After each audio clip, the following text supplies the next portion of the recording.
মেয়েটা 2বার কবুল বলেছে। তৃতীয়বার কবুল বলার সময় হুট করে ডাক্তার রহমান কোথায় থেকে এসে বলল, এ বিয়ে হবে না। 2 মাসের অন্তঃসত্ত্বা কোনো মেয়ের সাথে আমার ভাগ্নের বিয়ে হতে পারে না। একটা নষ্টা মেয়েকে বিয়ে করানোর চেয়ে পতিতাকে বিয়ে করানো ভালো। সবাই কথাটা শুনে স্তব্ধ হয়ে গেল। বিয়ের পিড়িতে এমন কথা শোনার জন্য মেয়েটা একদমই প্রস্তুত ছিল না। চোখ দিয়ে অশ্রুর ফোয়ারা নামতে শুরু করলো। মেয়েটার নাম কথা। কথার বাবা বলবো। কি বলছেন এসব? অন্তঃসত্ত্বা মানে? জি, আপনার মেয়ে অন্তঃসত্ত্বা, আর আপনার মেয়ের সন্তান কচিম হওয়ার রিপোর্ট আমি নিজে হাতে দিয়েছি। আগে যদি জানতাম এইরকম একটা নষ্টা মেয়ে আমার ভাগ্নে রফিকের সাথে বিয়ে হবে, তাহলে এত দূর আসতে দিতাম না। রফিক, চল তো। আর নয়, আমাকে আগে যদি জানাতি তাহলে এই পাপের মাটিতে আসতামই না। বিয়ের আগেই সন্তানের মা হয়ে যায়, এইরকম মেয়েদের জায়গা পতিতালয়ে হওয়া দরকার, আমাদের ঘরে নয়। বিয়ে বাড়িতে সবাই থুতু দিচ্ছে। কথা বিয়ের পিড়িতে বসে কাঁদছে। কথার চোখ থেকে টুপটাপ করে পানি পড়ছে। কথার বাবা কিছু না ভাবতে পেয়ে জিসানকে রুমে ডেকে নিল। এই ফাঁকে আমার পরিচয়টা দিয়ে নেই। আমি জিসান আহমেদ রাজ। আজকে যার বিয়ে সে আমার বসের মেয়ে। আমি তাদের কোম্পানিতে ছোট্ট একটা জব করি। এদিকে কথার বাবা আমাকে তার ঘরে নিয়ে দরজা লাগিয়ে দিয়ে যা বলল তা শোনার জন্য মোটেও প্রস্তুত ছিলাম না। বাবা রাজ, আমাকে তুমি বাঁচাও। আমার মেয়েটাকে তুমি বিয়ে করো এই মুহূর্তে। যদি বিয়ে না করো তাহলে আমার সুইসাইড করা ছাড়া আর কোনো উপায় থাকবে না। সোসাইটিতে আমি মুখ দেখাতে পারবো না। স্যার, কি বলছেন? আমি আপনার অফিসের সামান্য একজন কর্মচারী। এটা সম্ভব না। বাবা, আমি তোমার পায়ে পড়ি, আমাকে তুমি বাঁচাও। জিসান তার স্যারের কথা অগ্রাহ্য করতে পারল না। স্যারের চোখের পানি মুছে দিয়ে বলল, আপনি সব ব্যবস্থা করেন। জিসান বাহিরে এসে সবার সামনে বলল, কথা আমার স্ত্রী। আমরা একে অপরকে ভালোবাসতাম। ভালোবেসে গোপনে বিয়ে করেছি। আর কথার গর্ভের সন্তানটা আমার সন্তান। সবাই আমাকে ক্ষমা করে দিবেন। কথার কোনো দোষ নেই। কথার বাবা যদি রাজি না হন সেই ভয়ে কিছু বলতে পারিনি। সবাই জিসানের দিকে তাকিয়ে আছে। হঠাৎ ঠাস ঠাস করে জিসানের গালে কে যেন চর বসিয়ে দিল। সবাই নির্বাক হয়ে গেছে। জিসান চর খেয়ে মাথা তুলে তাকাতেই দেখে অধরা। বুকের ভেতরটা ছ্যাত করে উঠল। তোর লজ্জা করে না মেয়েদের জীবন নিয়ে খেলতে? কেন একটা মেয়েকে নষ্টা বলল? সবাই জানিস তোর জন্য প্রেম করতে পারছিস, বিয়ে করতে পারছিস, সন্তান জন্ম দিতে পারছিস। তার পরিচয় দিতে এত ভয় কিসের? কথাকে কখনো কষ্ট দিবি না। কাঁদতে কাঁদতে কথাগুলো বলে চলে গেল অধরা। এদিকে আনুষ্ঠানিকভাবে বিয়েটা পড়িয়ে দিল সবার সামনে। সবার ফুলসজ্জা হয় নিজের বাড়িতে, আর জিসানের ফুলসজ্জা হবে শ্বশুর বাড়িতে। বাসর ঘরে কথা বসে আছে। রাত প্রায় 12টা। মেয়েটাকে আজ খুব সুন্দর লাগছে। যে কেউ প্রথম দেখাতেই প্রেমে পড়ে যাবে। জিসান ঘরে ঢুকতেই কথা বলতে লাগলো, খবরদার আমার কাছে আসবে না। যদি কাছে আসো তাহলে এই ছুরি তোমার গলায় চালিয়ে দেব। ম্যাডাম, চিন্তা করবেন না। আপনাকে স্পর্শ তো দূরের কথা, তাকাবো না পর্যন্ত। এই যে ছোট লোকের বাচ্চা, টাকার জন্য যে তোরা কত নীচ হতে পারিস আজ জানলাম। আর তোকে কিভাবে বিশ্বাস করি। কথাটা বলে একটা চাদর আর বালিশ জিসানের দিকে ছুড়ে দিল কথা। জিসান শুধু বলল, 6 মাসের মাঝে আমার চুক্তির 20 লাখ টাকা যেন পাই। আপনি আমাকে ছোট লোক বলেন বা আরো বেশি কিছু বলেন। জিসান বালিশটা আর চাদরটা নিয়ে ফ্লোরে শুয়ে পড়ল। বুকের ভেতরটা কেমন জানে চিনচিনে ব্যথা করছে জিসানের। টুং করে ফোনে মেসেজ আসার আওয়াজ হলো। মেসেজটা সিন করতেই দেখে অধরা মেসেজ পাঠিয়েছে। আপনাকে কি বলে সম্বোধন করব জানি না, তবে শেষবারের মতো আবারও কলিজার টুকরা বলে সম্বোধন করলাম। আমার কলিজার টুকরা, নিজের থেকেও বেশি ভালোবাসতাম তোমায়। যেদিন কলেজের নবীনবরণ অনুষ্ঠানে তোমাকে প্রথম দেখি, তখনই অবুঝ মনে প্রথম ভালোবাসার জন্ম নেয়। কিন্তু তুমি আমার ভালোবাসার প্রতিদান এভাবে দিবে ভাবতেও পারিনি। কি অপরাধ করেছিলাম আমি, যার জন্য এতটা কষ্ট দিলে আমায়? জানো, খুব স্বপ্ন দেখেছিলাম তোমাকে নিয়ে, একটা ছোট্ট সংসার হবে। কিন্তু আমি গরিব বলে বড়লোক বাপের মেয়ে কথাকে গোপনে বিয়ে করলে। তুমি তো আমার মাথা ছুঁয়ে প্রমিস করেছিলে আমাকে ছাড়া অন্য কাউকে বিয়ে করবে না। তবে কেন মিথ্যে অভিনয় করলে? জানো, আমার না খুব কষ্ট হচ্ছে। কি করব ভাবতে পারছি না। ছোটবেলায় মাকে ছাড়া বড় হয়েছি, কলেজে উঠেই তোমার সাথে পরিচয়। তা থেকে ও আজ তো তোমার বাসর রাত। সময় নষ্ট করো না। ভালো থেকো। ইতি, অভাগী অধরা। মেসেজটা পড়তে পড়তে কখন যে চোখ দুটি ভিজে উঠেছে জানে না জিসান। বুকটা চিনচিনে ব্যথা করছে জিসানের। চোখ দুটি বন্ধ হয়ে আসছে। এদিকে কথার ঘুম আসছে না। কথা হঠাৎ পাশ ফিরে তাকাতেই দেখে জিসান কথার পাশে। জিসান, তুমি হ্যাঁ আমি। এখানে কি চাও? বাসর রাতে বউয়ের কাছে প্রত্যেকটা স্বামী যা চায়। আমি তো তোমাকে স্বামী হিসেবে মানি না। টাকার বিনিময়ে স্বামী সেজেছ, যে কিনা ফকিরের বাচ্চা, সে আবার আমার স্বামী, যার কিনা সারা বছরের রোজগারে আমার 1 মাসের হাত খরচ হবে না। কথা ফকিরের বাচ্চা বলার সাথে সাথেই তার বুক থেকে এক টান মেরে কাপড়টা সরিয়ে ফেলে জিসান। জিসানের চোখে শুধু কামনার দৃষ্টি আর প্রতিহিংসার। কথা শাড়ির আঁচলটা আবারও বুকে জড়িয়ে নিতে চাইলে ঠাস করে একটা থাপ্পড় গালে লাগিয়ে দিল। কথা কাঁপছে, কিন্তু সেদিকে কোনো খেয়াল নেই জিসানের। জোর করে হাত দুটি চেপে ধরে। কথার ঠোঁটের সাথে ঠোঁট দুটি মিলিয়ে দিল। শক্ত করে চেপে ধরল বুকের সাথে। কথা তার সর্বশক্তি দিয়ে ছাড়ানোর বৃথা চেষ্টা করছে। শেষে না পেরে উঠে করুণার সুরে বলল, প্লিজ আমাকে ছেড়ে দেন। আমার গর্ভের সন্তান রয়েছে, আমি অন্তঃসত্ত্বা। আমার গর্ভের সন্তানের দোহাই লাগে, প্লিজ ছেড়ে দেন। তাতে কি হয়েছে? আমার অধিকার আমি আদায় করেই নিব। কথাটা বলে কথাকে আরো শক্ত করে জড়িয়ে ধরেছে। শত বাধা দেওয়া সত্ত্বেও কথাকে ভোগ করতে ব্যস্ত হয়ে পড়ল। কথা নিস্তেজ হয়ে গেছে, শুধু ফ্যালফ্যাল করে তাকিয়েছে। কিছু বলার শক্তি হারিয়ে ফেলছে। প্রচণ্ড পানি পিপাসা লেগেছে। কথার মরে যেতে ইচ্ছা করছে। সামান্য একটা চা করেই সব নিয়ে নিল। কথা তো তার সব কিছু তার বয়ফ্রেন্ড সজীবকে দিয়ে দিয়েছে। কথার চোখ দিয়ে টপ টপ করে পানি পড়ছে। কথা ভাবছে সজীবকে সে কি বলবে। সজীবের সন্তানের মা হতে চলছে যে কথা। হঠাৎ কি যেন পড়ার শব্দে কথার ঘুমটা ভেঙে যায়। কথার ঘুম ভাঙতেই সামনে চেয়ে দেখে জিসান দাঁড়িয়ে আছে। কথা ফল কাটা ছুরি নিয়ে সরাসরি জিসানের গলায় নিয়ে ধরল। এই ছোট লোকের বাচ্চা, তোর কিভাবে সাহস হয় আমার সাথে নোংরামি করার? তোর মতো ছোট লোক আমার কাছে স্ত্রীর অধিকার খাটায়। আপনি ভুল করছেন, আমি কিছুই করিনি। আমি তো ফ্লোরে শুয়েছিলাম, কিন্তু আপনার কান্নার আওয়াজ শুনে ঘুম ভেঙে যায়। কি হয়েছে তা দেখার জন্য আপনার বেডের কাছে আসতেই দেখি আপনি ঘুমের মাঝে ছেড়ে দেন বলে কাঁদছেন। আমি আপনাকে ডাক দিতেই আপনি ফল কাটা ছুরি নিয়ে আমার গলায় ধরেছেন। কথা ছুরিটা সরিয়ে করুণ সুরে বলল, তাহলে কি এটা স্বপ্ন ছিল? এমন সময় দেখে কথার শাড়ি বুক থেকে সরে গিয়েছে। জিসান বলল, আপনার শাড়ি বুক থেকে সরে গেছে। কথা নিজের দিকে তাকিয়ে দেখে শাড়ির আঁচল মাটিতে পড়ে গিয়েছে।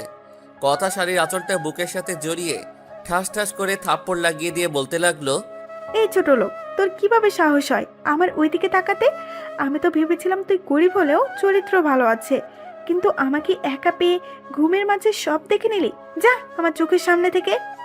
এদিকে কথার মুখে এমন কথা শুনে কিছু না বলেই ফ্লোরে এসে শুয়ে পড়ল জিসান। কেন জানি চোখ দিয়ে পানি পড়ছে জিসানের। মনে মনে জিসান বলছে, গরিবদের কাঁদতে হয় না। হঠাৎ কথা সজীবের সাথে ফোনে বলছে, বাবু, তুমি কোন দিন আসবে? বাবাকে তোমার কথা বলেছিলাম, তবুও জোর করে অন্যজনের সাথে বিয়ে দেওয়ার চেষ্টা করে। জানো, তোমার সন্তান আমার গর্ভে বড় হচ্ছে। তোমার সন্তান ঠিক তোমার মতো হবে। অনেক মিস করেছি তোমাকে, খুব কাছে পেতে ইচ্ছে করছে তোমায়। একটা পাপ্পি দাও না। আমার ময়না পাখি, আর আমার সন্তান তার মায়ের মতো হবে। আচ্ছা বাদ দাও, তোমার কথা মতো 20 লাখ টাকা দিয়ে আমাদের অফিসের একজন কর্মচারীকে কন্ট্রাক্ট করেছি।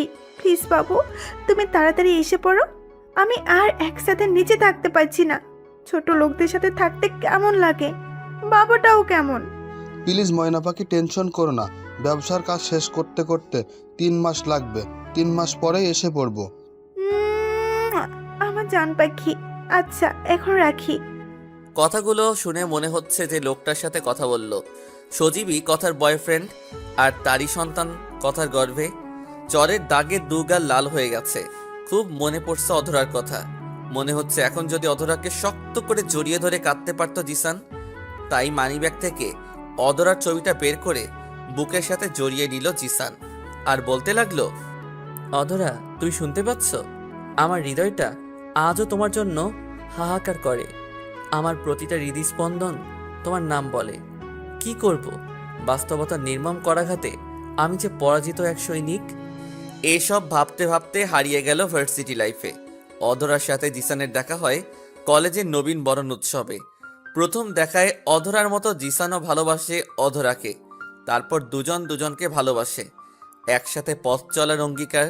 কিন্তু কখনো ভাবতেই পারিনি জিসানেরই বিয়ে, জিসানেরই ভালোবাসার মানুষ দাঁড়িয়ে দেখবে। বুকের ভিতরটা চিনচিনে ব্যথা করছে। বারবার অধরার মুখটা ভেসে উঠছে জিসানের সামনে। হঠাৎ ফজরের আজান হলো। ফজরের নামাজ পড়ে কুরআন তেলাওয়াত শেষ করতেই সকাল হয়ে গেল। সকালবেলায় কাজের মেয়ে নাস্তা করার কথা বলে গেল। নাস্তার টেবিলে গিয়ে বসতেই কথা খাবার টেবিল থেকে উঠে পড়ল। উঠে পড়লে কেন? নাস্তা করবে না? কোনো 2 টাকার কর্মচারীর সাথে এক টেবিলে বসে খেতে পারবো না। কথা ভুলে যেও না, জিসান তোমার স্বামী। কিসের স্বামী? 3 বার কবুল বললেই কেউ স্বামী হয় না। স্বামী হতে হৃদয়ের একটা অনুভূতির কাজ করতে হয়। তাই কোনো কর্মচারীর সাথে একই টেবিলে বসে খেতে পারবো না। তুমি ভুলে যেও না রাজ, তোমার শুধু স্বামীই না, তোমার অপকর্মগুলো নিজের করে নেওয়া একজন মহৎ মানুষ। আর আমরা মুসলমানরা আল্লাহকে সাক্ষী রেখে 3 বার কবুল বলেই বিয়ে করে। আর এটাই পৃথিবীর সবচেয়ে বড় বন্ধন। তুমি কার সাথে কি করছো বাবা হয়ে একটিবারও জিজ্ঞেস করনি? কিন্তু জিসানকে তুচ্ছ তাচ্ছিল্য করলে তুমি আমার মেয়ে, আমি ভুলে যাব। কথা শুধু রাগে ফুলছে। হঠাৎ মোবাইলটা ক্রিং ক্রিং করে বাজছে। ফোনটা তুলে দেখলো হসপিটাল থেকে ফোন এসেছে।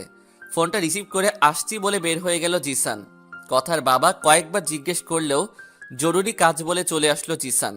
হসপিটালে এসে ডাক্তারকে বলল, ডাক্তার সাহেব আপনি চিকিৎসা করেন, টাকা নিয়ে কোনো চিন্তা করতে হবে না। 6 মাসের মাঝেই সব টাকা পরিশোধ করব। আচ্ছা, আপনার বিচলিত হতে হবে না। আমরা আমাদের চেষ্টার কোনো ত্রুটি রাখবো না। ডাক্তার সাহেব আমি কি আমার বোনটাকে দেখতে পারি? হ্যাঁ, অবশ্যই। ডাক্তারের কাছ থেকে বিদায় নিয়ে 222 নাম্বার বেডটাতে যেতেই বুকটা ধক করে উঠল জিসানের। বিছানায় শুয়ে আছে জিসানের একমাত্র বোন।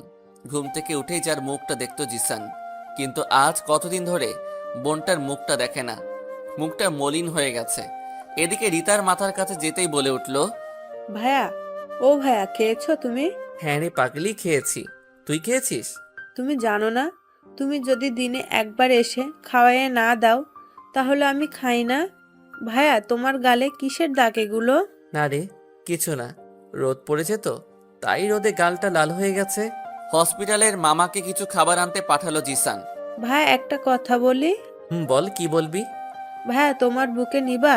একটু খুব যেতে ইচ্ছে করছে, যদি আর কোনোদিন যেতে না পারি। আচ্ছা ভাইয়া, আমি বাঁচবো তো? এই পাগলি, কি বলছিস এসব? তোর কিচ্ছু হবে না। তুই যে আমার কলিজা, কলিজা ছাড়া মানুষ বাঁচে। আয় বুকে আয়। রিতাকে শক্ত করে বুকের সাথে জড়িয়ে ধরল জিসান। চোখ থেকে টপ টপ করে পানি গড়িয়ে পড়ছে। আজ থেকে মাসখানেক আগে রিতা কলেজ থেকে বাসায় ফিরছিল, কিন্তু বাসার আসার আগেই পথের মাঝে সেন্সলেস হয়ে যায়। তারপর ডাক্তারের কাছে নিলে পরীক্ষা নিরীক্ষা করে তারা বলে জিসানের কলিজার টুকরো বোনটার নাকি ব্রেন টিউমার হয়েছে। বোনটাকে বাঁচাতে হলে অপারেশন করাতে হবে। সব মিলিয়ে 10 লাখ টাকা খরচ হবে। কথাটা শুনেই মাথায় আকাশ ভেঙে পড়ল জিসানের। পৃথিবীটা মুহূর্তেই এলোমেলো হয়ে গেল। বুকের ভেতরটা ফেটে কান্না আসছিল। তবুও ডাক্তারকে বলল, আমি সব ম্যানেজ করছি, আমার বোনের চিকিৎসা সব ব্যবস্থা করেন। নতুন চাকরিতে ঢুকেছে জিসান। 20,000 টাকা মাসিক বেতনে শহরে কি হয়? যে কয়েকটা জমানো ছিল সব হসপিটালে জমা দিয়ে দিয়েছে। ভাবছে কি করব। ভাবলো কিডনি দিবে, যেই ভাবা সেই কাজ। কিন্তু কিডনি ডোনেট করার কথা বলার সময় কথা ম্যাডাম শুনে তার কন্ট্রাক্ট হাজবেন্ড হওয়ার জন্য অফার করে এবং সব বুঝিয়ে বলে দেয়। তারপর সব কিছু তার প্ল্যান মাফিক হয়। এই ভাইয়া, তুই কাঁদছিস কেন? জানিস না তোর বোন তোর কান্না সহ্য করতে পারে না? একদম কাঁদবি না। এখন এভাবে কাঁদছিস কেন? আমি কি মরে গেছি? আমি সব সহ্য করতে পারি, তোর কান্না না। ভাইয়া, আমি মরে গেলে তুই আর কাঁদবি না, কারণ তোর চোখের জল কেউ মুছে দিবে না। আমি মরে গেলেও দেখিস আমার আত্মা তোকে ভাইয়া বলে ডাকবে। আচ্ছা ভাইয়া, আমি মরে গেলে আমাকে কি তুই ভুলে যাবি? আমি যে তোকে না খাইয়ে দিলে তুই ঠিকমতো খাস না, তখনও কি খাওয়া বাদ দিবি? জানিস ভাইয়া, মা বাবার আদর পাইনি, কিন্তু তুই আমাকে মা বাবার চেয়েও কম আদর করিসনি। তোকে ছেড়ে যেতে খুব কষ্ট হবে রে ভাইয়া, আমার না খুব কষ্ট হচ্ছে, আমাকে বাঁচা ভাইয়া। কথাটা বলে আর কোনো কথা বলছে না। এই রীতা বোন, আমার কলিজার টুকরা, আমার কথা বল। তোকে যে কথা বলতেই হবে, তোর জন্যই আমি আমার ভালোবাসাকে বিক্রি করেছি। ডাক্তার, ও ডাক্তার, কোথায় প্লিজ দেখেন, আমার কলিজার টুকরা কথা বলছে না। ভয়ের কিছু নেই, সেন্সলেস হয়ে গেছে। তবে একটা বিষয় হলো, যত তাড়াতাড়ি পারেন অপারেশন করে নিতে হবে, তা না হলে বড় কোনো ধরনের দুর্ঘটনা ঘটে যেতে পারে। আচ্ছা ডাক্তার সাহেব, আপনি টাকা নিয়ে কোনো চিন্তা করবেন না, আমি সব কিছু ম্যানেজ করে ফেলবো। আজ তাহলে আসি।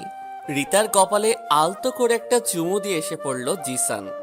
বাসায় আসার পর কথার বাবা বলল, কোনো সমস্যা ছিল? কোথায় গিয়েছিলে? না স্যার, এক ফ্রেন্ডের সাথে কিছু দরকার ছিল। আচ্ছা, রুমে যাও। জিসান রুমে ঢুকতেই কে যেন ধাক্কা দিয়ে বিছানায় ফেলে দিয়ে বুকের উপর শুয়ে পড়ল।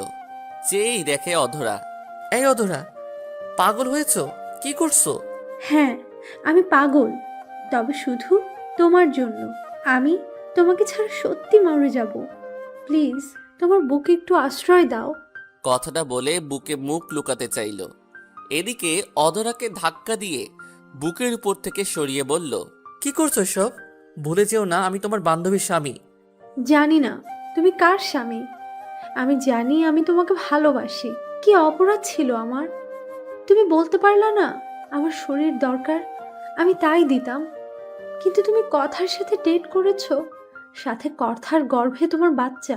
আমি এসব সহ্য করতে পারছি না, খুব কষ্ট হয় আমার। পৃথিবীতে কোনো মেয়ে তার ভালোবাসার মানুষকে অন্যের বুকে সহ্য করবে না। আমি এসব ভাবতে নিঃশ্বাস বন্ধ হয়ে আসে। আজ গরিব বলে কি তুমি আমার ভালোবাসাকে কথার ভালোবাসার কাছে বিক্রি করে দিলে? প্লিজ তোমার পায়ের নিচে একটু জায়গা দাও। আমি গরিব হতে পারি, আমার ভালোবাসা সত্যিই পবিত্র। আমি তোমাকে চাই, সত্যি। তোমাকে ছাড়া বাঁচবো না। প্লিজ তোমার বুকে নাও। এ অধরা, কি করছো? পা ধরছো কেন?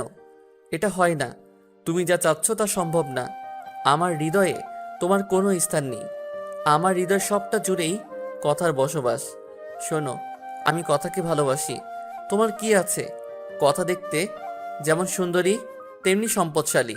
প্লিজ আমাকে বিরক্ত করে আর কষ্ট দিবে না। তোমার জন্য চাই না আমার সুখের সংসারটা নষ্ট হোক। কথাটা বলতে গিয়ে জিসানের মনে হলো কলিজাটা টেনে ছিঁড়ে বের করে দিল। চোখ দিয়ে পানি পড়বে পড়বে ভাব, হৃদয়টা ফেটে যাচ্ছে। তবুও নিজেকে নিয়ন্ত্রণ করলো জিসান। বাহ, সুখেই থাকো। কথাটা বলেই চোখের পানি ছেড়ে দিল অধরা। জানো জিশান, আমি কখনোই ভাবতে পারিনি তুমি আমার সাথে ভালোবাসা নিয়ে এমন ঘৃণ্য অভিনয় করবে। আমার ভালোবাসায় তো কোনো খাত ছিল না, ছিল না কোনো স্বার্থপরতা। হঠাৎ কথা আসতেই বলল, কথা, জিশান আমার স্বামী। কি বলছো এসব অধরা? হ্যাঁ, আমি যা বলছি সব সত্য বলছি। পৃথিবীতে কেউ নিজের স্বামীর পরিচয় দিতে সংকোচ বোধ করে না। আমি মিথ্যা বলিনি। প্লিজ অধরা, এভাবে মিথ্যা বলো না। কেন মিথ্যা বলছো? আমি আমার ন্যায্য পাওয়ার জন্য বলেছি। আকাশ বাতাসকে সাক্ষী রেখে তুমি আমার বিয়ে করেছো। তুমি না বলেছো যতই ঝড় তুফান আসুক কখনো আমায় ছেড়ে যাবে না। কিন্তু কেন করলে এসব? তুমি জানো না কতটা আমায় ভালোবাসো। অধরা প্লিজ চলে যাও, আমার একটা সম্মান আছে এই বাড়িতে। আমি তোমাকে না নিয়ে যাব না। কথা আমি সব সত্যি বলছি, বিশ্বাস করো। কথা প্লিজ বিশ্বাস করো, অধরা সব মিথ্যা বলছে। তুমি চুপ করো, আমি অধরাকে চিনি। অধরা আমার ছোটবেলার ফ্রেন্ড। অধরার বাবা ছিল আমার হোম টিউটর। অধরা আমার সাথে মিথ্যে বলতে পারে না। আগে তো ভাবতাম গরিবরা ভালো হয়, এখন দেখছি সম্পত্তির লোভে বউকে রেখে অন্তঃসত্ত্বা কোনো মেয়েকে বিয়ে করে। ছি, লজ্জা হয় না তোমার? বউ রেখে আমাকে বিয়ে করতে? কথার অগ্নি দৃষ্টি বলছে, সে রাগে ক্ষোভে ভেতরে ভেতরে জ্বলছে। কথা বিশ্বাস করো, আমি এসব কিছুই করিনি। আর অধরা যে বলছে আমি অধরার স্বামী, তার প্রমাণ দিতে। হ্যাঁ, রাজ, মিথ্যা দিয়ে সত্যকে ঢেকে রাখা যায় না। আমি জানতাম তুমি স্বীকার করবে না, তাই বিয়ের কাবিননামার ফটোকপি আমার সাথে করে নিয়ে এসেছি। কথাটা বলেই ব্যাগ থেকে একটা কাগজ বের করলো অধরা। জিসানের হার্টবিট কাঁপছে। অধরা কি করছে এসব? খুব ভয় করছে। কথা জিসানের দিকে রাগী লুক নিয়ে তাকিয়ে আছে। অন্যদিকে অধরা তার কাগজটা কথাকে দিয়ে বলল, দেখো জিশান, আর আমার বিয়ের কাবিননামা। কথা ভেতর থেকে কাগজটা বের করেই বলল, তুই আসলে সারপ্রাইজ ম্যান। তোর বিয়ের কার্ড দিতে এত নাটক করতে হবে? দেখলাম তোদের ভালোবাসা।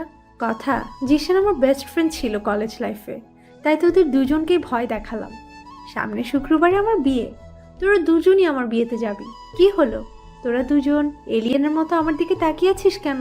মনে হচ্ছে আমি অন্য কোনো গ্রহের প্রাণী। এই কথা তোদের বাসায় আসলাম, চা কফি খাওয়াবি না? তোরা বসে কথা বল, আমি আসছি। কথা চলে গেলে অধরাকে জিসান বলল, সত্যি কি বিয়ে করছো? বিয়ে না করে বিয়ের কার্ড ছাপালাম কেমনে? মনে রেখো, আমার এখানে সবকিছু অভিনয় হলেও একটা সত্যি কি জানো, আমি তোমায় ভালোবাসি, এবং তার নিজের জীবনের চেয়েও বেশি। তা খুব তাড়াতাড়ি প্রমাণ পেয়ে যাবে। জানো, খুব ইচ্ছে করে তোমাকে জড়িয়ে ধরে বলতে যে তুমি শুধু আমায়, কিন্তু আজ তোমার আর আমার মাঝে একটা বিশাল বড় দেয়াল দাঁড়িয়ে আছে। ভালো থেকো, কখনো আমার জন্য কষ্ট পেও না। তোমার থেকে দূরে গেলেও আত্মাটা তোমার পিছু ছাড়বে না। অধরার কথা শুনে চোখ থেকে টপ টপ করে পানি পড়ছে। হৃদয়ে রক্তক্ষরণ হচ্ছে জিসানের। কষ্টে দম বন্ধ হয়ে আসছে। মন চাচ্ছে অধরাকে শক্ত করে বুকের সাথে জড়িয়ে ধরে বলি, তুমি শুধু আমার পুরোটা হৃদয় জুড়েই তোমার বসবাস। কিন্তু বাস্তবতার কাছে আজ আমি নির্বিকার। চোখের জল মুছাই যে আমার একান্ত কর্তব্য। নিজের কলিজার টুকরাকে এতটা কষ্ট দিলাম। অধরার মুখের দিকে তাকানোর শক্তি জিসানের নেই। কাজলগুলো চোখের পানির সাথে লেপটে গেছে।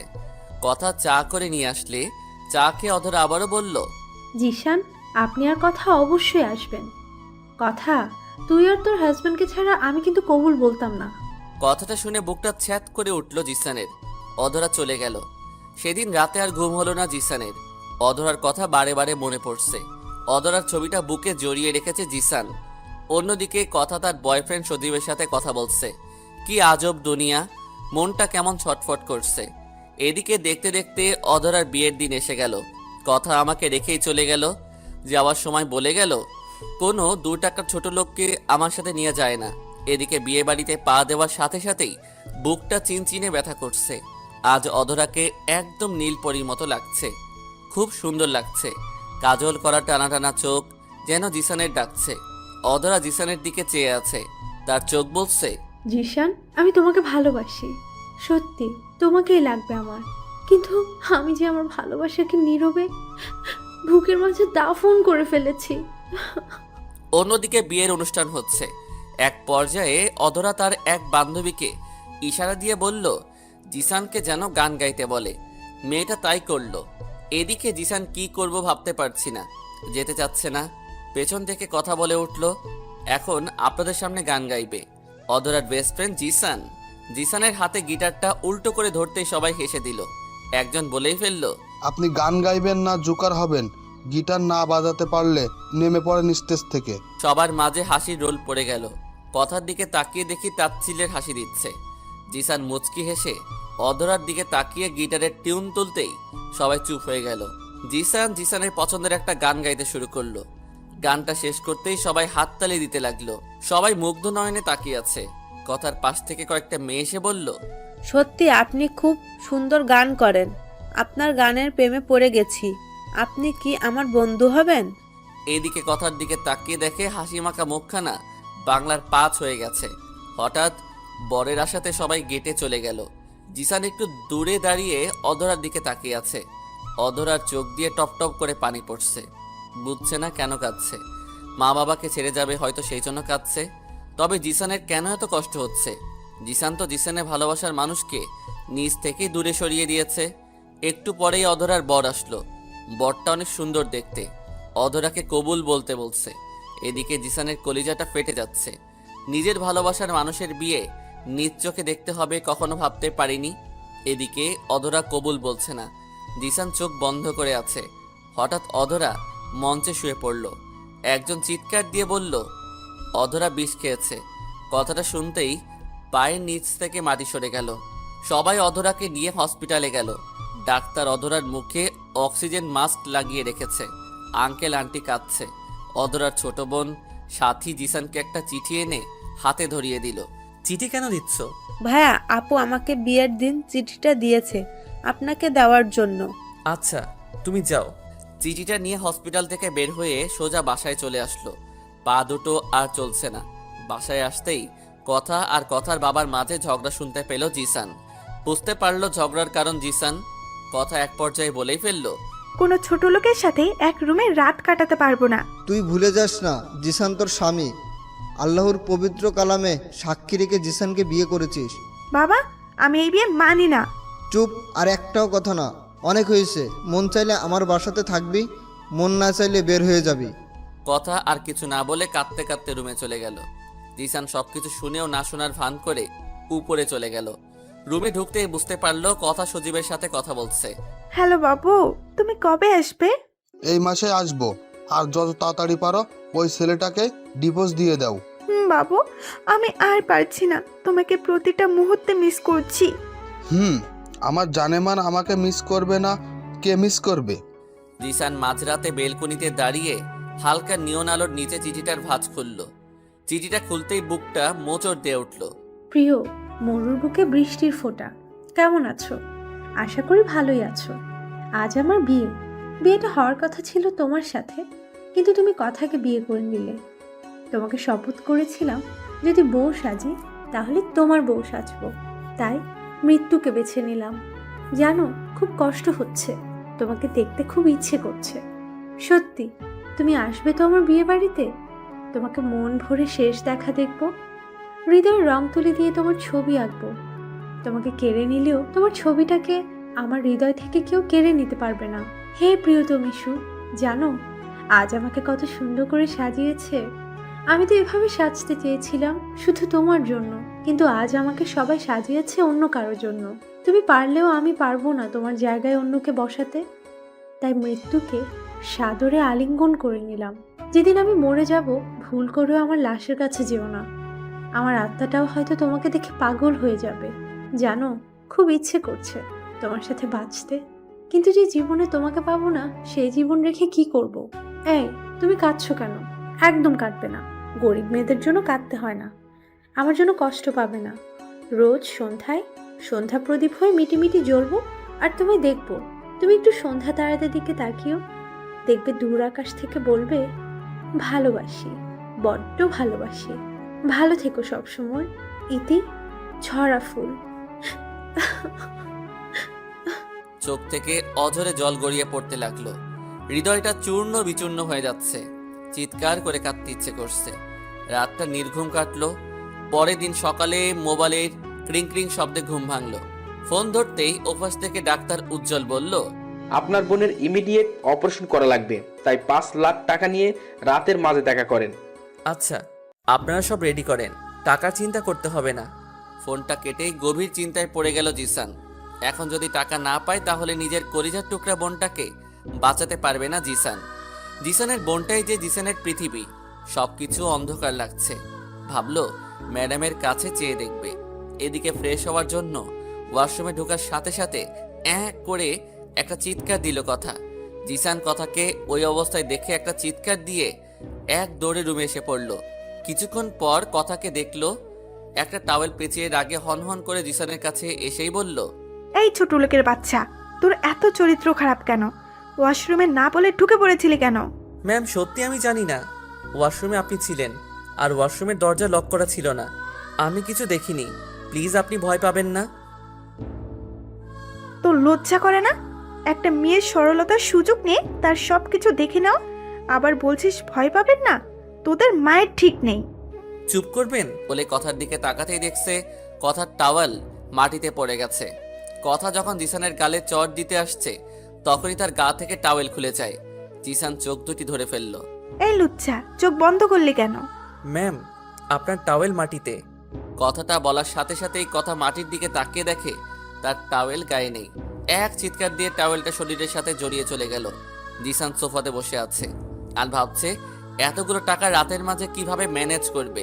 যদি টাকা ম্যানেজ করতে না পারি, কলিজার টুকরা না, এই আমি কি ভাবছি। হঠাৎ নীল শাড়িতে একটা পরি আসলো। জিসান তাকিয়ে দেখে কথা। এই জিসান, তোমাকে একটা কথা বলি। জি ম্যাম বলেন। সত্যি কি আমার সব দেখে ফেলেছো? ম্যাম, আপনার শরীরে যা আছে তাই দেখেছি। এই ছোট লোক, এখন আমার কি হবে? সব দেখে নিয়েছিস। আমি তো ভাবছিলাম গরিব হলেও তুই সবার মতো না। ম্যাম ভয় পাবেন না, আপনি যা ভাবছেন তার কিছুই হয়নি। আর ইসলামিক দৃষ্টিতে আপনি আমার স্ত্রী। চুপ করবি? কবুল বললেই বউ হওয়া যায় না। ম্যাডাম একটা কথা বলার ছিল। বল। ম্যাম আমার 5 লাখ টাকা লাগবে আজকেই। জানতাম তোদের মতো মানুষদের টাকা ছাড়া আর কোনো কথা থাকে না। এই বলে লকার থেকে 5 লাখ টাকা দিয়ে এসে ফ্লোরে ঢিল দিয়ে বলল, যা, হামা করে দিয়ে টাকা নিয়ে আয়। কুকুর যেমন করে খাবার খাই সেভাবে। এটা তো শাস্তি। আমার সব দেখে নিয়েছিস। কি হলো, ফ্যাল ফ্যাল করে তাকিয়ে আছিস কেন? ঠাস করে ফ্লোরে বসে পড়ল জিসান। টাকাগুলো যখন নিল তখন কথার মুখে দেখে তাচ্ছিল্যের হাসি। জিসান জানে না ধনীরা গরিবদের সাথে এমন করে কেন। চোখের পানি লুকিয়ে রেখেছে। টাকাগুলো নিয়ে হসপিটালের পেট করলো। বাসায় আসার আগে অদরাকে দেখতে গেল। অদরার বেডে যাওয়ার আগেই বুকটা কেঁপে উঠল। মুখে অক্সিজেন মাস্ক লাগানো, মায়াবী মুখটা কেমন মলিন হয়ে গেছে। চাঁদ মাখা মুখটা অমাবস্যার অন্ধকারে ঢাকা পড়ে গেছে। কত অজস্র স্মৃতি ভেসে উঠছে চোখের পাতায়। কত স্বপ্ন দেখেছিল অদরাকে নিয়ে। আল্লাহ কোন খেলা খেলছে জিসানের সাথে। চোখের পানি মুছে চলে আসলো বাসায়। বাসায় আসতে দেখতে পেল কথা ফোনে কথা বলছে। সত্যি তুমি দেশে আসছো? আমার ময়না পাখির জন্য যে আমার আসতেই হবে। আমি যে ময়না পাখিকে বড্ড বেশি ভালোবাসি। জানো, তোমাকে খুব কাছে পেতে ইচ্ছে করছে। খুব মিস করছি তোমায়। তুমি কি ছোট লোকটাকে ডিভোর্স দিয়ে ফেলেছো? না, বাবাকে ম্যানেজ করে দিয়ে দেবো। তুমি টেনশন করো না। তুমি তাড়াতাড়ি আসো। এখন রাখি ময়না পাখি। কথা শেষ হলে রুমে ঢুকতেই কথা বলল, আমাকে ডিভোর্স দিবে কয়েক মাসের মাঝেই। জিসান কথাটা শুনে মনে মনে বলল, বিয়ে শাদী এদের কাছে খেলনা মনে হয়। কি কথা কানে গিয়েছে? তোর কথা মতো কন্ট্রাক্টের টাকা দিয়েছি। ডিভোর্সের সাথে সাথে বাকি টাকাটাও পেয়ে যাবি। তবে সত্য হলো, বাবা যেন না জানতে পারে আমি ডিভোর্স দিতে বলেছি তোমায়। জি আচ্ছা। পরের দিন কথাকে দেখলো সাজুগুজু করে বের হচ্ছে। কাজের মেয়েকে বলল কথা পার্টিতে যাচ্ছে। বাধা দিতে চেয়েও পারল না। কথা সন্ধ্যায় বের হয়ে গেলে হসপিটালে চলে গেল। রিতাকে দেখার জন্য মনটা ব্যাকুল হয়ে যাচ্ছে। বাসা থেকে বের হয়ে সিএনজি করে হসপিটালে চলে গেল। ভাইয়া কেমন আছো তুমি? অনেক ভালো আছি। তোর মতো লক্ষ্মী একটা বোন যার আছে, সে কি খারাপ থাকতে পারে? কথাটা বলে রিতার কপালে আলতো করে চুমু এঁকে দিয়ে কথাটা বলল জিসান। এই রিতা, কাঁদছিস কেন? ভাইয়া তুমি এত ভালোবাসো কেন আমায়? জন্মের পর মা বাবাকে দেখিনি, বাবা মায়ের আদর পাইনি কখনো, কিন্তু তুমি কখনো বাবা মায়ের অভাব বুঝতে দাওনি। ভাইয়া আমার মনে হয় আমি বাঁচবো না। ভাইয়া আমি মরে গেলে আমার কি ভুলে যাবে? চুপ করবি পাগলি। তুই মরে গেলে আমি বাঁচবো কার জন্যে? তুই যে আমার বেঁচে থাকার একমাত্র অবলম্বন। আমার লক্ষ্মী বোন আমার। তোর কিছুই হবে না। তুই আমায় ছেড়ে কোথাও যাবি না। আজ তাহলে আসি।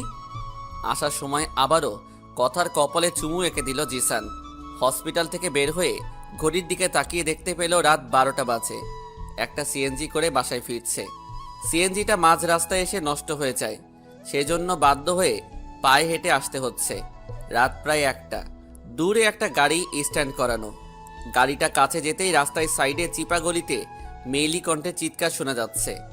বিষয়টা কি তা দেখার জন্য আর একটু সামনে যেতেই শুনতে পেল, আমাকে ছেড়ে দাও প্লিজ, আমাকে নষ্ট করো না। চিৎকার শুনে বুঝতে বাকি রইল না কাউকে জোর করে অসভ্যতামি করতে চাচ্ছে। কণ্ঠটা খুব পরিচিত মনে হচ্ছে। জিসান কিছু না ভেবেই রাস্তায় পাশে একটা লাঠি পেল। লাঠিটা নিয়ে যেখান থেকে চিৎকারের শব্দ হচ্ছে সেখানে গিয়ে দেখতে পেল 3জন ছেলে। দেখে বোঝা যাচ্ছে নেশাখোর। একটা মেয়েকে জোর করে ধর্ষণ করতে চাচ্ছে। এদিকে মেয়েটার গা থেকে শাড়িটা টান মেরে খুলে ঢিল মারল। শাড়িটা জিসানের মুখে এসে পড়ল। শাড়িটা মুখ থেকে সরিয়ে বলল জিসান, কি হচ্ছে এখানে? কি হচ্ছে তা তোকে দেখতে হবে না। যেখানে যেতে চাচ্ছিলি সেখানে যা, নইলে ছুরি দিয়ে গলা নামিয়ে দিব। আমি তো এখানে আসছিলাম। কথাটা বলে যে ছেলেটা মেয়েটার উপর সেটাকে লাঠি দিয়ে বাড়ি দিতেই পাশ থেকে একটা ছেলে পকেট থেকে বের করা একটা চাকু দিয়ে বাম হাতে পোস্ট দিল জিসানের। ফিলকি দিয়ে রক্ত পড়ছে। জিসান লাগাতার লাঠি দিয়ে বাড়ি দিতে লাগলো। তিনটা ছেলেই ভয় পেয়ে চলে গেল। মেয়েটার কাছে শাড়িটা দিতে গিয়ে চমকে উঠল জিসান। তুমি? কান্না করছে, কোনো কথা বলছে না। শাড়িটা হাতে দিয়ে বলল, পরে নাও। কথা শাড়িটা হাতে দিয়ে বুকে জড়িয়ে নিল। ধন্যবাদ। আজ তুমি না থাকলে জানোয়ারের বাচ্চাগুলো আমাকে যে কি করতো।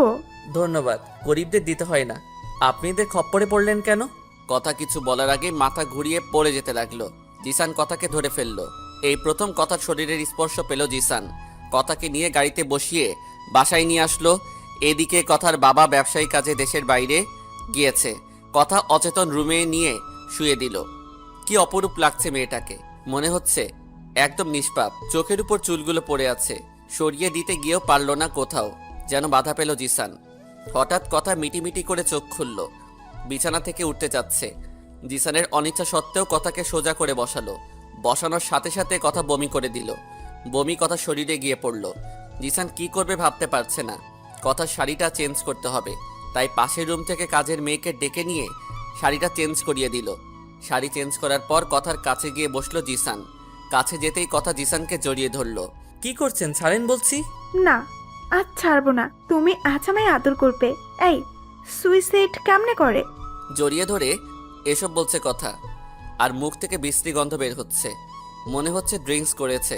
মনে মনে ভাবছে যদি কোনো অঘটন ঘটিয়ে ফেলে। এই জন্য কথার সাথে অনিচ্ছা সত্ত্বেও শুয়ে পড়ল জিসান। কথা শক্ত করে জড়িয়ে ধরে আছে জিসানকে। জিসান মনে মনে ঠিক করলো কথা ঘুমিয়ে গেলে রুম থেকে চলে যাবে, কিন্তু কখন যে ঘুমিয়ে গেছি খেয়াল নেই। সকালবেলা কথার ঘুম ভাঙতেই দেখে জিসান তাকে জড়িয়ে ধরে আছে। কথার পায়ের রক্ত মাথায় উঠে গেছে। শরীরের দিকে তাকাতেই দেখে পার্টিতে যে শাড়ি পরে আছে সেই শাড়ি গায়ে নেই। তার মানে ছোট লোকটা আজ রাতে আমার সাথে অসভ্যতামি করেছে। এই ওঠ বিছানা থেকে। কি হয়েছে? যেই দেখতে পেল কথা অগ্নিমূর্তি হয়ে দাঁড়িয়ে আছে। কি হয়েছে তা বলার আগে বল, তুই আমার বেডে কেন? কাল রাতে আপনি তো আমাকে থাকতে বলেছেন। মিথ্যে বলার জায়গা পাস না? আমার শাড়ি কে চেঞ্জ করেছে? জিসান চুপ করে দাঁড়িয়ে আছে। এই ছোট লোক, তোকে তো ভালো মনে করেছিলাম, কিন্তু কাল তুই আমার সাথে ছি। কথাগুলো বলে ঠাস ঠাস করে থাপ্পড় বসিয়ে দিল কথা। এই তুই আমার চোখের সামনে থেকে বের হয়ে যা। জিসান রুম থেকে বের হয়ে গেল। জিসান রুম থেকে বের হতেই কাজের মেয়েটা খাবার নিয়ে কথার রুমে গিয়ে ঢুকলো। ম্যাডাম, আপনি কেমন আছেন? কাল রাতে আপনার ড্রেস চেঞ্জ করার সময় দেখলাম আপনার অনেক জ্বর। জিসান ভাইয়া সারা রাত জেগেছিল। সত্যি জিসান ভাইয়া আপনাকে অনেক বেশি ভালোবাসে। আপনি সত্যি অনেক ভাগ্যবতী। হোয়াট? কি বলছিস? কাল রাতে তুই আমার শাড়ি চেঞ্জ করেছিস? জি ম্যাডাম। আচ্ছা তুই যা। কাজের মেয়েটা চলে গেলে কথার কাছে কাল রাতের কথাটা মনে পড়তেই কথার শরীর শিউরে ওঠে। কথা মনে মনে ভাবছে, কাল যদি জিসান না থাকতো তাহলে আমার যে কি হতো। না, চল মারাটা ঠিক হয়নি। কথা জিসানের রুমে গিয়ে দেখলো জিসান ডায়েরির মাঝে কি যেন লিখছে। কথাকে দেখে জিসান ডায়েরিটা বন্ধ করে দিল। সরি জিসান, কিছু মনে করো না। না ম্যাডাম, সরি বলতে হবে না। এই নাও 50,000 টাকা। এটা কাল রাতে লম্পটের হাত থেকে বাঁচানোর জন্য। জিসান টাকাটা কথার হাতে ধরিয়ে দিয়ে বলল, ম্যাডাম, আপনারা ধনীরা হয়তো আপনাদের সতীত্বটাকে টাকা দিয়ে পরিমাপ করেন, কিন্তু আমাদের কাছে সতীত্ব অমূল্য সম্পদ, যা টাকায় পরিমাপ করা যায় না। আমি কিছু পাওয়ার আশায় আপনাকে বাঁচাইনি। আপনার জায়গায় অন্য কেউ হলেও আমি এই কাজটাই করতাম। কথা কেমন যেন করুণভাবে তাকালো। পরের দিন কথাকে নিয়ে ডিভোর্সের অ্যাপ্লাই করে আসলো। দিনগুলো ভালোই কাটছিল, কিন্তু অধরা এখনো সুস্থ হয়ে ওঠেনি। অধরাকে আইসিইউতে রাখা হয়েছে। অধরার অবর্তমানে অধরার স্মৃতিগুলি প্রতি রাতে জিসানকে কাঁদায়। রাতে অধরার ছবিটা বুকে নিয়ে কাঁদছে জিসান। হঠাৎ কথার ফোনটা ক্রিং ক্রিং করে বাজছে। কথা ফোনটা ধরেই বলতে লাগলো, আমার জানটা কেমন আছে? আমার জানটা কবে আসবে? ময়না পাখি, ভালোই আছি। তুমি কেমন আছো? ভালোই আছি। কবে আসবে? তোমায় যে বড্ড মিস করছি, খুব আপন করে পেতে ইচ্ছে করছে। ময়না পাখি, আমি এই সপ্তাহে আসবো। আর তুমি ওই ছোট লোকটাকে ডিভোর্স দিয়েছো? বাবু, এই সপ্তাহে ডিভোর্স দিয়ে দেবো। তুমি তাড়াতাড়ি এসে পড়ো। তোমাকে ছাড়া আমার খুব কষ্ট হয় যে। আসতে হবে যে। এখন রাখি ময়না পাখি, love you. Okay, love you একটু। কথা ফোনটা রেখে দিয়ে জিসানের কাছে এসে বলল, তুমি কবে আমায় ডিভোর্স দিচ্ছ? তোমার সত্যের সব টাকা তো দিয়ে দিয়েছি, কোনো চালাকি করলে কিন্তু খবর আছে। ম্যাডাম চিন্তা করবেন না, এ সপ্তাহেই পেয়ে যাবেন। আর আপনার বাবাকে নিয়ে কখনো চিন্তা করতে হবে না, তিনি আমাকেই দোষারোপ করবেন। আপনি ঘুমান। 3 দিন পর কথা শপিং করতে বের হলে মার্কেটের সামনে সজীবের মতো কাউকে দেখে। কথা শিওর না এটা সজীব, কারণ সজীবের সাথে একটা মেয়েকেও দেখা যায়। কথা শিওর হওয়ার জন্য আর একটু সামনে যেতেই দেখে সজীব আর একটা মেয়ে। মেয়েটার আপত্তিকর জায়গায় হাত রেখে সজীব মেয়েটাকে নিয়ে গাড়িতে উঠল। কথার বুক ফেটে কান্না আসছে। যাকে সে এতটা ভালোবাসলো, যার জন্য বাবাকে কষ্ট দিল, বিয়ের আগেই বাচ্চার মা হয়ে গেল, মুহূর্তের মাঝে সাজানো স্বপ্নগুলো এলোমেলো হয়ে গেল। কথা সজীবের পিছন পিছন গাড়ি নিয়ে ফলো করলো। সজীব মেয়েটাকে নিয়ে তাদের বাসায় ঢুকলো। সজীবের পিছন পিছন কথাও ঢুকলো। কথা সজীবের রুমের সামনে দাঁড়িয়ে আছে। ভেতর থেকে আওয়াজ আসছে, বাবু কবে বিয়ে করবে? বিয়ে তো তোমাকেই করব, কিন্তু তার আগে কথার সব সম্পত্তি দখল করে নেই। সব প্ল্যান সাকসেস হওয়ার পথে। সত্যি? কথার বাবার জন্য আমাদের অনেক টাকা লস হয়ে যায়, তাই বাবার কথা মতো কথাকে পটিয়ে নিয়েছি। সাথে কথার বাবাকে তার বাবার অপমানের করার শাস্তি সবার সামনে দিয়েছি। সবাই জানে কথা একটা নষ্ট মেয়ে, বিয়ের আগেই গর্ভবতী হয়েছে। এখন কথাকে কে বিয়ে করবে?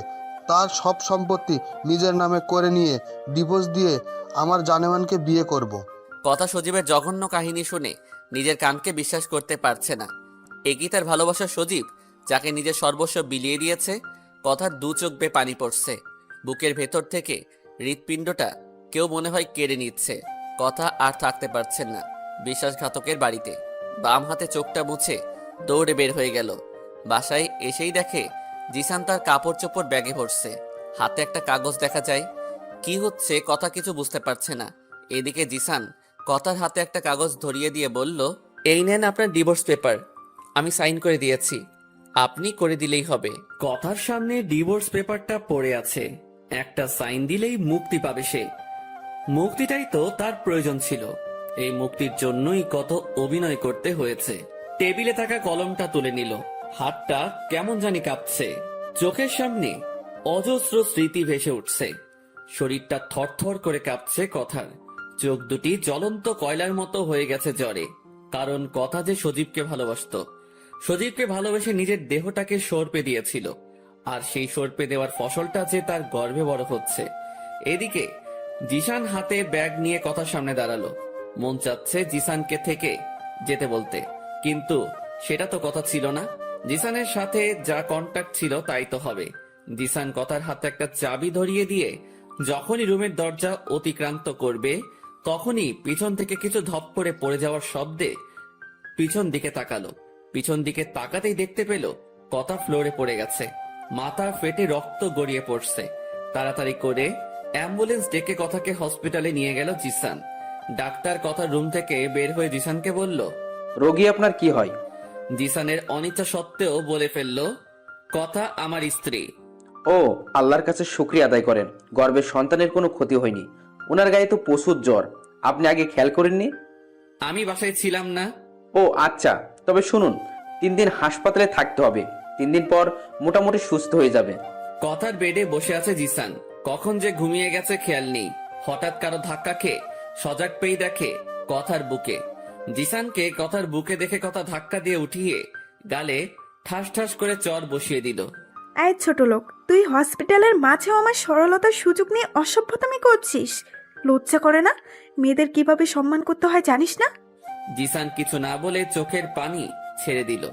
সত্যি তো, মেয়েদের সম্মান করতে পারি না। জিসানের চোখ থেকে পানি পড়া দেখে কথা বলল, তুই অভিনয় করিস, অভিনয়ের অস্কার পাবি। এক থাপ্পড়ে যেভাবে কাঁদছিস মনে হয় বোন মারা গেছে। কথাটা শুনে প্রচন্ড রাগ হলো। তবুও কিছু বলতে পারল না, কারণ ওনার টাকা দিয়েই জিসানের কলিজার টুকরা বোনটার চিকিৎসা হলো। রুম থেকে বের হয়ে গেল। জিসানের পিছন পিছন নার্স ঢুকলো। ম্যাডাম এখন কেমন আছেন? হ্যাঁ, অনেকটাই বেটার ফিল করছি। আজকে কি আমি ছাড় পেতে পারি? অবশ্যই। আচ্ছা ম্যাডাম, আপনাকে কি একটা কথা বলতে পারি? হ্যাঁ বলো। আপনি সত্যি অনেক ভাগ্যবতী একটা মেয়ে। আল্লাহ তাআলা আপনাকে নিজ হাতে একটা স্বামী দান করেছে। জানেন আপনি যে 3টা দিন হসপিটালে ছিলেন, একটা দিনও সে আপনার পাশ থেকে দূরে যায়নি। জানেন কাল যখন নামাজ পড়ে দোয়া করছে তখন পাশ থেকে সব শুনেছি। ওনার প্রতিটা চাওয়ায় আপনি ছিলেন। জানেন কাল রাতে যখন আপনার বেডে বসে বসে আপনাকে দেখছে, আমার মনে হয় পৃথিবীর সবচেয়ে সুন্দর জিনিসটা আপনার স্বামী আপনার মাঝে খুঁজে পাচ্ছে। আমি চলে যাওয়ার পর আবার 30 মিনিট পর আসি আপনাকে দেখতে, তখন দেখি আপনার স্বামী আপনার পাশে বসে বসে ঝিমোচ্ছে, বড্ড হাসি পাচ্ছিল। হঠাৎ আপনার বুকের উপর পড়ে গেল। দৃশ্যটা মনে হয় পূর্ণতা পাচ্ছিল না, কিন্তু খানিকক্ষণ পরেই আপনি আপনার বাহু ডোরে আপনার স্বামীকে আবদ্ধ করে নিলেন। দৃশ্যটা আমার দেখা সবচেয়ে সুন্দর ছিল। সত্যি আপনি বড়ই ভাগ্যবতী, এমন একজনকে পেয়েছেন যার মতো স্বামীকে পৃথিবীর সকল মেয়েই চায়। জানেন আপু, আমি লাভ ম্যারেজ করেছি, ভালোবেসে বিয়ে করেছি। আমার স্বামী সারাদিন বাসায় বসে থাকে, মাস শেষে বেতনটা নিয়ে নেয়। ভালোবাসি বলে কিছু বলতেও পারি না। যাই হোক, দোয়া করবেন আমার জন্য। নার্সের মুখে এসব শুনে কথা চিৎকার দিয়ে কান্না করতে মন চাচ্ছে, বুকের ভেতরটা ফেটে যাচ্ছে। না জেনে কত অপমানটাই না করেছে জিসানের সাথে। সকালবেলা চর মারাতে হাতের আঙুলের ছাপ বসে গিয়েছে জিসানের গালে। হাতটা কেটে ফেলতে ইচ্ছে করছে।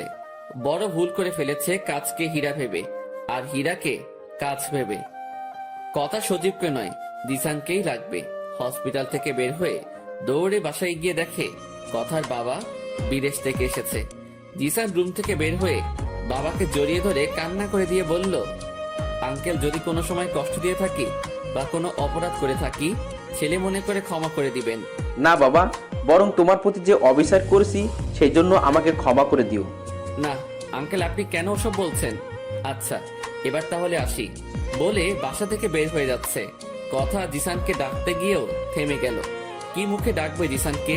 চোখে পানি টলমল করছে। না, এই ধনীদের জেলখানায় আর নয়। বের হয়ে হসপিটালে চলে গেল। অধরার জন্য মনটা ব্যাকুল হয়ে যাচ্ছে।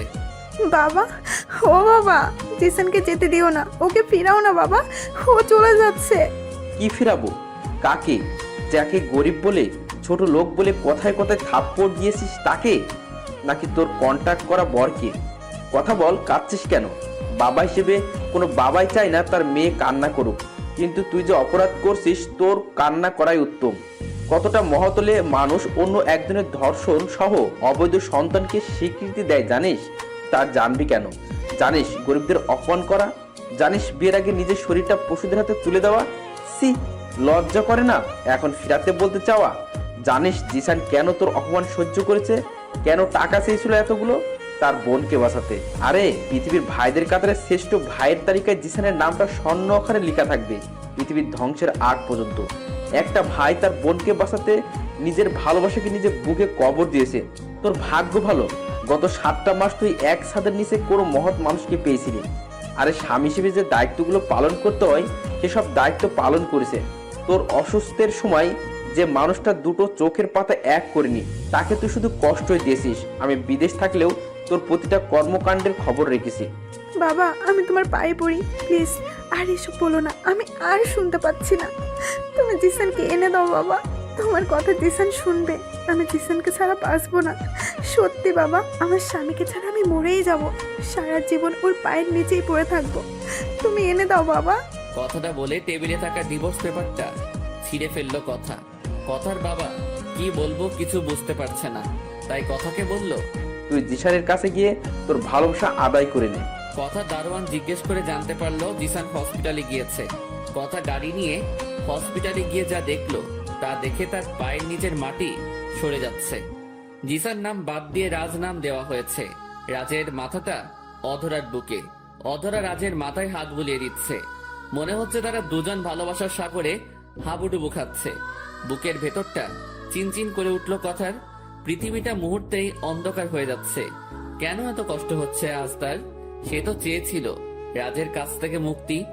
আজ অধরার বুকে রাজকে দেখে কেন নিঃশ্বাস বন্ধ হয়ে আসছে? চোখ দিয়ে অঝোর ধারায় বৃষ্টি পড়ছে। দরজায় মূর্তির মতো দাঁড়িয়ে অপলক দৃষ্টিতে তাকিয়ে আছে কথা।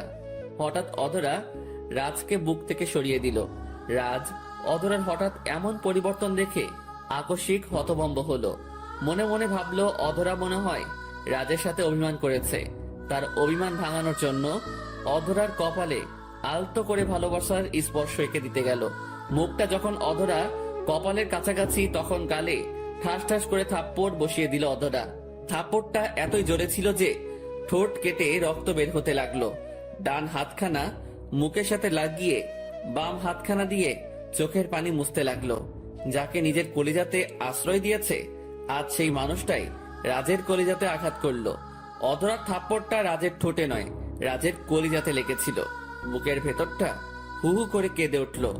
কি খুব কষ্ট হচ্ছে তাই না? তোকে দুটো থাপ্পড় দিয়েছি, পারলে তোকে খুন করতাম। জানিস, তোকে ভালোবেসে আমার জীবনের সবচেয়ে বড় ভুল করেছিলাম। তোর জন্য কলেজের কোনো একটা ছেলের সাথে কথা বলিনি, তুই কষ্ট পাবি বলে। কিন্তু তুই আমার ভালোবাসাকে অপমান করে ধনির দুলালি কথাকে বিয়ে করে নিলি। তুই কিভাবে ভাবলি তোকে ক্ষমা করে দিব? তোকে ক্ষমা করলে যে সকল পবিত্র ভালোবাসাকে অপমান করা হবে। তোকে কেন বুকে নিয়েছিলাম জানিস? জানিস না, বড্ড বেশি ভালোবাসতাম। তাই যখন জ্ঞান ফিরে তখনই তোকে দেখতে পাই। হয়তো তোকে বুকে না নিলে মরেই যেতাম। বুকের ভেতরটা ভালোবাসার আগুনে পুড়ে ছারখার হয়ে যাচ্ছিল। তাই তোকে বুকে নিয়ে বুকটাকে শান্ত করলাম। কিন্তু পরক্ষণে মনে হলো কোনো এক প্রতারককে বুকে নিয়েছি নিরহ ভালোবাসাকে গলা টিপে হত্যা করা কাউকে, যে আমারই বান্ধবীর সাথে অশ্লীল কাজ করে বিয়ে করে। ছি, লজ্জা হচ্ছে তোকে বুকে নিয়েছিলাম। অধরা প্লিজ বিশ্বাস করো, আমার হৃদয়ে শুধু তোমার নাম, আমার সারাটা হৃদয় জুড়েই তুমি আছো। প্লিজ আমার কথাটা শোনো, আমাকে তাড়িয়ে দিও না। চুপ ছোট লোকের বাচ্চা, আর একটাও কথা না। তোকে যদি পারতাম এখনই আমি খুন করতাম। তুই আমার সামনে আসলে মরা মুখ দেখবি আমার। আমি তোকে ঘৃণা করি। তোর ওই পাপী মুখটা দ্বিতীয়বার দেখার আগে যেন আমার মরণ হয়। তবুও ভালোবাসা নিয়ে কোনো প্রতারকের মুখ আমি দেখতে চাই না, যে কিনা নিজের ভালোবাসাকে টাকার লোভে ছেড়ে চলে যায়। আমি এই মাসেই বাবার পছন্দ করা ছেলের কাছে বিয়ে করব।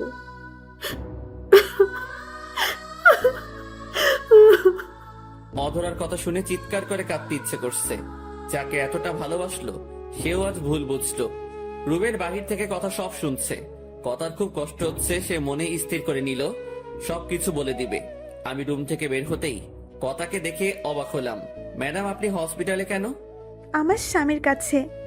কে আপনার স্বামী? 3 বার কবুল বলে আল্লাহকে সাক্ষী রেখে যাকে বিয়ে করেছি সে আমার স্বামী। ম্যাডাম ভুল করছেন। কবুল বললেই তো কারো স্ত্রী হওয়া যায় না। আপনি তো নিজেই বলেছেন।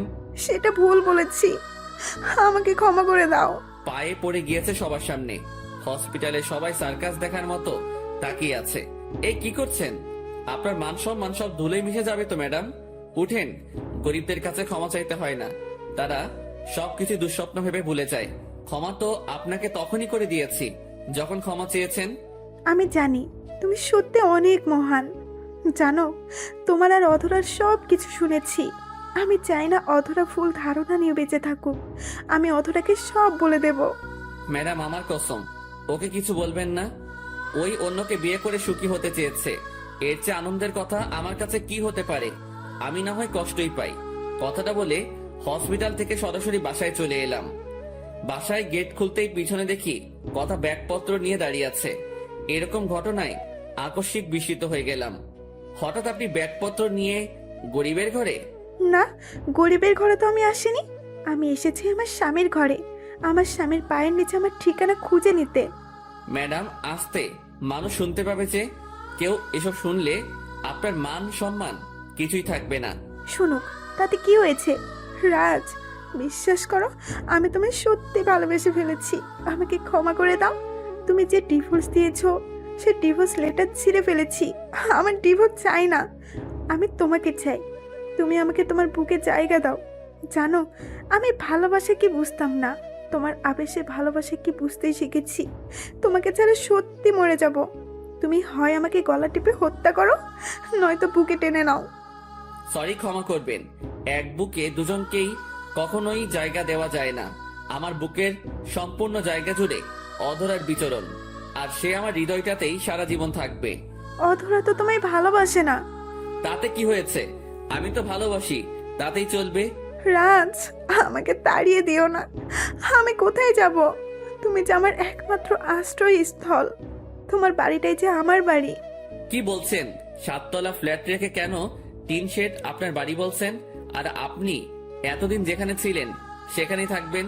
প্লিজ রাজ, তুমি আমাকে তাড়িয়ে দিও না। তোমাকে একটু জড়িয়ে নিতে দেবে? বুকের ভেতরটা শূন্য লাগছে ভীষণ। কথাটা বলে যখনই জড়িয়ে ধরতে আসবে ঠাস করে চট বসিয়ে দিলাম। হঠাৎ হসপিটাল থেকে ফোন আসলো। ফোনটা রিসিভ করতেই ওপাশ থেকে যা শুনলাম তা শুনে আমার দু চোখ বেয়ে জল গড়িয়ে পড়ছে। আমার বোনটা পুরোপুরি সুস্থ। এর চেয়ে খুশির সংবাদ আর কি হতে পারে? কথাকে অনুরোধ করে বললাম যে আমার বাসা থেকে যেন চলে যায়। কথা কাঁদতে কাঁদতে বের হয়ে গেল। আমি রেডি হয়ে রিত্তকে নিয়ে আসতে গেলাম। ডাক্তার কিছু নির্দেশনা দিয়ে রিত্তকে রিলিজ দিল। রিত্ত আমাকে দেখেই ভাইয়া ভাইয়া বলে জড়িয়ে নিল। বুকের ভেতরটা কেমন করে উঠল। মা মরা বোনটাই যে পৃথিবীতে বেঁচে থাকার একমাত্র অবলম্বন আমার। রিত্তকে নিয়ে বাসায় ফিরলাম। ছোটখাটো একটা চাকরিও দেখে নিয়েছি 1 সপ্তাহের মাঝে। সারাদিন ব্যস্ততার মাঝে থাকলেও রাতে খুব করে অধরার কথা মনে পড়ে, খুব কষ্ট হয়। অধরার মুখটা বারবার দু চোখে ভেসে ওঠে। যাকে এতটা ভালোবাসলাম সেই আমাকে ভুল বুঝলো। পরের দিন অফিস থেকে ফেরার পথে অধরাকে দেখতে পেলাম। শপিং মলে অন্য একটা ছেলের সাথে শপিং করছে। দেখে মনে হলো বিয়ের শপিং। অধরা বলে ডাকতে গিয়েও থেমে গেলাম। অধরা যদি আমাকে ছাড়া ভালো থাকে তাহলে থাকুক। বাম হাতের শার্টের হাতা দিয়ে চোখটা মুছে নিলাম, কিন্তু হৃদয়ের রক্তক্ষরণ কিভাবে বন্ধ করব? বাসায় এসে না খেয়ে শুয়ে পড়লাম। আমার এমন ব্যবহারে রিত্ত খানিকটা কষ্ট পেল। ওই ভাইয়া, ওঠ, খাবি না? তোর কি হয়েছে? ভাইয়া শরীরটা খারাপ করেছে? না, তুই খেয়ে নে, এমনি খেতে মন চাচ্ছে না। ভাইয়া তুই না খেলে কিন্তু আমিও খাবো না। কেন আমাকে কষ্ট দিস? জানিস না তোর কষ্টতে আমি কষ্ট পাই? হ্যাঁ কর ভাইয়া। বোনের জোড়াজুড়িতে খেয়ে নিলাম। খাওয়া শেষ করে নামাজ পড়ে শুয়ে পড়লাম। অন্যদিকে আজ রাজকে খুব সুন্দর করে সাজানো হয়েছে। রাজের বিয়ে। অনেক জল্পনা কল্পনা শেষে অদরার সাথেই। কথা সহ্য করতে পারছে না এসব। বুকটা ফেটে যাচ্ছে। কথা যে রাজকে ভালোবেসে ফেলেছে। রাজের স্মৃতিগুলো বুকে কাটা হয়ে বিঁধতেছে। কাজী যখন কবুল পড়ায় তখন কথা দৌড়ে গিয়ে রাজের পায়ে ধরে কান্না করতে লাগে। প্লিজ আমাকে ক্ষমা করে দাও। তুমি আমাকে ছেড়ে যেও না। তুমি না আমার স্বামী। আল্লাহ তাআলা পবিত্র কালেমাকে সাক্ষী রেখে বিয়ে করেছিলাম আমরা। তুমি তোমার পায়ের নিচে আমাকে একটু জায়গা দাও, নয়তো আমাকে গলা টিপে মেরে ফেলো। কি করব? আমি তোমাকে ছাড়া যে বাঁচবো না। আমাকে তোমার ভালোবাসা ভিক্ষা দাও। বিয়ে বাড়ির সবাই কথার এমন ব্যবহারে অবাক হয়ে যায়, কিন্তু রাজ কথাকে চলে যেতে বলল। কথার চোখের সামনে রাজ আর অধরার বিয়েটা হয়ে গেল। কথার দম বন্ধ হয়ে আসছে। হঠাৎ কিসের শব্দে কথার ঘুম ভেঙে যায়। কথা রাজ বলে একটা চিৎকার দেয়। বিছানা থেকে উঠে গ্লাসে থাকা পানি দিয়ে গলাটা ভিজিয়ে নেয়। খুব কষ্ট হচ্ছে। রাজকে ছাড়া সে বাঁচতে পারবে না। বিছানা থেকে রাজের ছবিটা তুলে বুকে নিয়ে আবারও কাঁদতে লাগলো। ঘড়ির দিকে তাকিয়ে দেখে রাত 2টা বাজে। এই সময় নাকি আল্লাহ তাআলা বান্দার ফরিয়াদ কবুল করেন। কথা বিছানা থেকে উঠে সুন্দর করে অজু করে নিল। অজু করে তাহাজ্জুদের নামাজের পর 2 রাকাত সালাতুল হাজত পড়ে মহান আল্লাহ তাআলার দরবারে দুখানা হাত তুলে বলতে লাগলো, হে পরম করুণাময়, সারা জাহানের মালিক, আমি নিশিরাতের প্রতীক হয়ে তোমারই দরবারে দুখানা হাত তুলেছি। কোনো দিন কোনো কিছু চাইনি, আজ চাইব তোমার কাছে। তোমার কাছে কেউ কোনো দিন খালি হাতে ফেরে না। ও আল্লাহ, ছোটবেলায় মাকে তোমার কাছে নিয়েছিলে, তোমাকে বলিনি কেন মাকে নিয়ে নিলে? কোনো অভিযোগ করিনি তোমার কাছে। ও আল্লাহ, আজ ফকির হয়ে তোমার দরবারে আমি আমার স্বামীকে ভিক্ষা চাই। আমার স্বামীকে আমার বুকে ফিরিয়ে দাও। হে রহিম রহমান, জানি না কোন নামে ডাকলে তুমি সাড়া দেবে আমার ডাকে। আল্লাহ, একটি মায়ের নিকট তার সন্তান যদি কান্না করে দেয়, মা দিশাহারা পাগল হয়ে যায়। আর তুমি তো দুনিয়ার মায়ের চেয়ে বান্দাকে লক্ষ কোটি গুণ বেশি ভালোবাসো। আমার চোখের পানি তোমার রহমতের দরিয়ার টান মারে না? আমার মাঝরাতের কান্না কি তুমি শুনতে পাও না আল্লাহ? একজন মা ছাড়া মেয়ের আর্তনাদ কি তুমি বুঝতে পারো না? হে পরওয়ারদিগার, আমার স্বামীকে কবুল করে নাও আমার জন্য। নিশ্চয়ই তুমি আমার দোয়া কবুল করেছো। আমিন।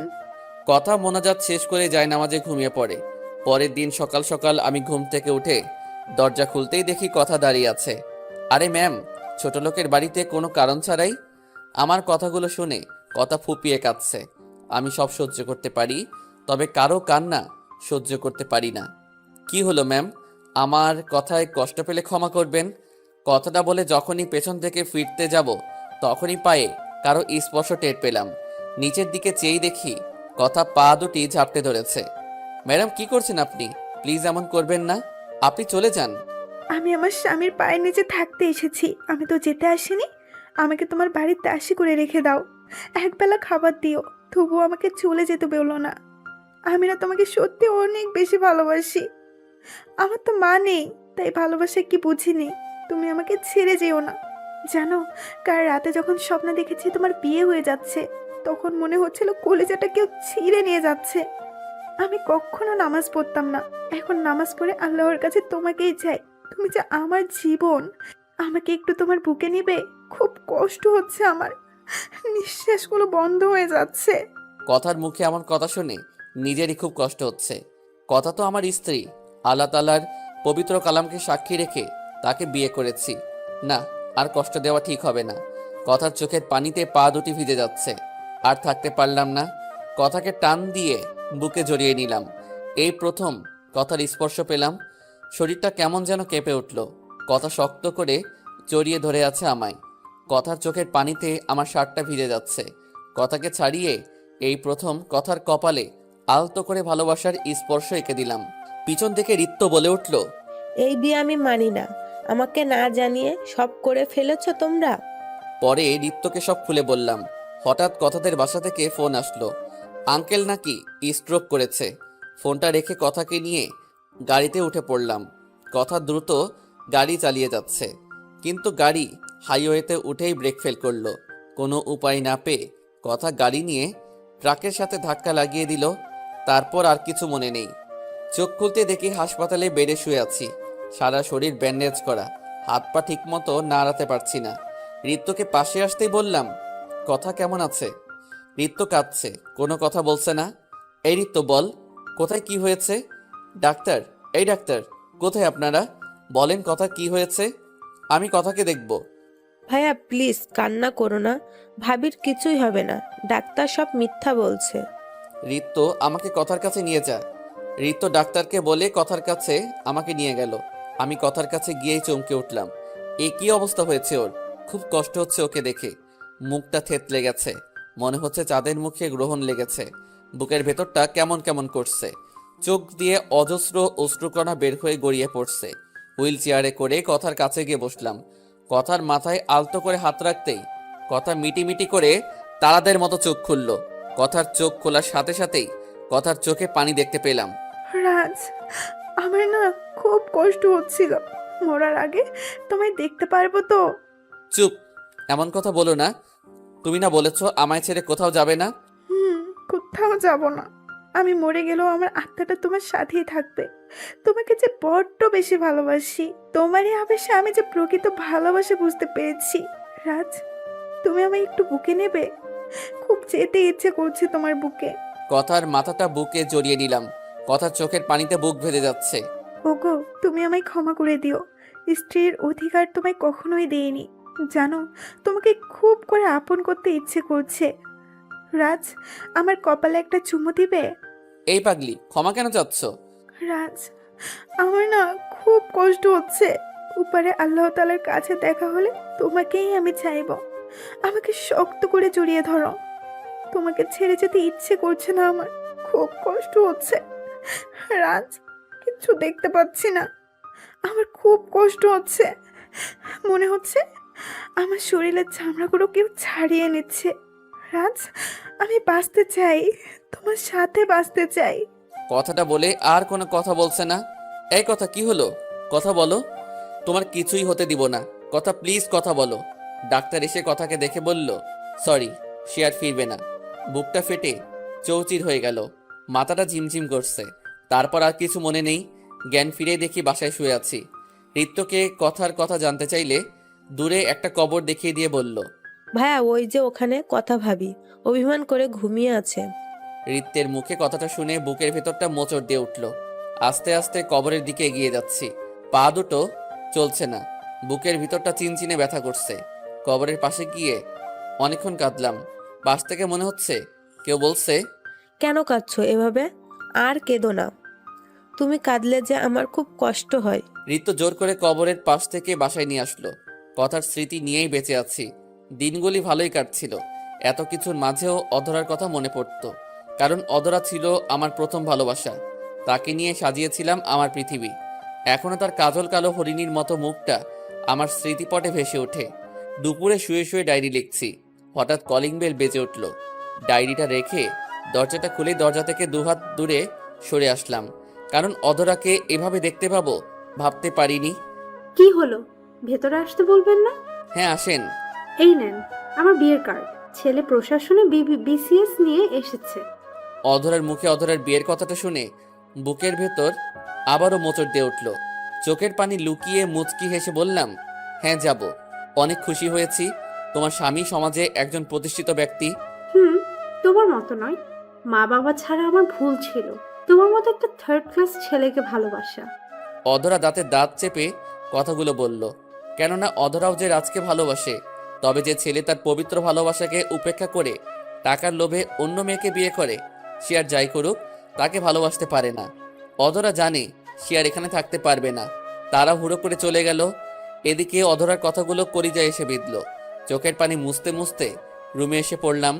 রুমে এসে দেখি ডায়েরিটা টেবিলে নেই। অনেক খুঁজেও পেলাম না।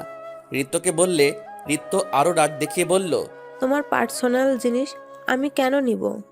ঋত্য আমার অন্তরালে ডায়েরিটা নিয়ে ডায়েরির মাঝে সমস্ত লেখা পড়ে কেঁদে ফেলল। ভাইয়া আমাকে এত ভালোবাসে, আমার জন্য ভাইয়া নিজের ভালোবাসাকে কুরবানি দেয়। ঋত্য আর দেরি না করে পরের দিনই অধরাদের বাড়িতে যায়। আজ অধরা খুব সুন্দর করে সেজেছে। সবাই অধরার মুখে হলুদ লাগাচ্ছে। হলুদ অনুষ্ঠান শেষে ঋত্য অধরাকে বলল, আপু আপনার সাথে আমার কিছু কথা আছে।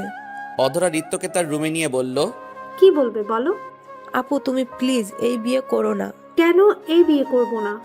আপু তুমি এই বিয়ে করলে আমার ভাইয়া বাঁচবে না। মানে কি বলছো? ভাই কেন মরবে, যে কিনা তার ভালোবাসার মানুষকে ভুলে অন্য মেয়ের সাথে শারীরিক সম্পর্ক করে বিয়ে করে? আপনি আর একটা বাজে কথাও বলবেন না আমার ভাইয়ার সম্পর্কে। করে ঋত্যের গালে চর বসিয়ে দিল অধরা। এখন তুমি আমার বাসা থেকে বেরিয়ে যাবে। চরিত্রহীন ভাই নিয়ে বড় বড় কথা বলতে আসছো? লজ্জা করে না? ছোট লোক সবসময় ছোটই থাকে। মা বাবা পরিচয়হীন ছেলে যে কেমন ভালো হয় তা জানাই আছে। চুপ করেন মিস অধরা, আর একটি কথাও নয়। এই আপনার ভালোবাসা, এটাই আপনার বিশ্বাস? ছি, লজ্জা করে না ভালোবাসার মানুষকে চরিত্রহীন বলতে?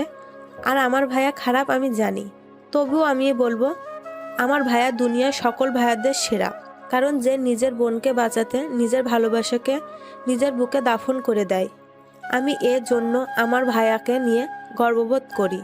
যে ভাই হাসি মুখে অন্য একটা ছেলের অবৈধ সন্তানকে নিজের সন্তান বলে পরিচয় দেয়, আমি সে ভাইয়ের বোন।